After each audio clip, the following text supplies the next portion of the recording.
চারের বাচ্চারা সমস্ত হিন্দুস্তানের সৈন্য এক জায়গায় করলেও 14 কোটি মুসলমান 28 কোটি হাতে যদি গজারির লাঠি নেয়, আল্লাহ দিনের কালেমা দিল্লির লাল কেল্লায় উড়ায় দেওয়া হবে।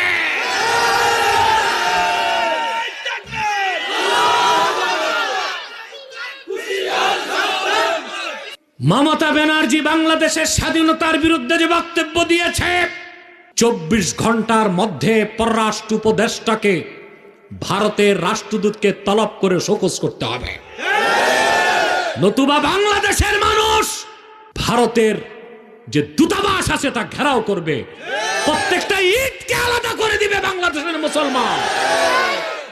মজবুত থাকুন, আলেম ওলামার ডাক দিলেই ঝাঁপিয়ে পড়বেন ইনশাআল্লাহ।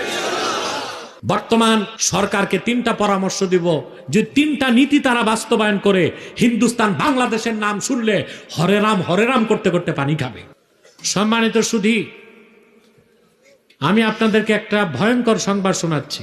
পশ্চিম বাংলার মুখ্যমন্ত্রী মমতা ব্যানার্জি, এই নষ্টা ভ্রষ্টা মহিলাটি ভারতের প্রধানমন্ত্রী মুসলমানদের রক্তে যার হাত রঞ্জিত সন্ত্রাসী খুনি মোদীকে বলেছে বাংলাদেশে শান্তি রক্ষী বাহিনী পাঠাতে।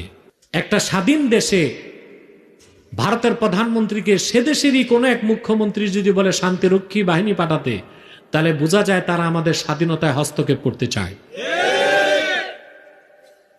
আমরা যে আশঙ্কা করে আসছি তা কি মিথ্যা? সেটা কি ভারত সুযোগ পেলে আমাদের দেশে হস্তক্ষেপ করবে? মোদীকেও বলে দিচ্ছি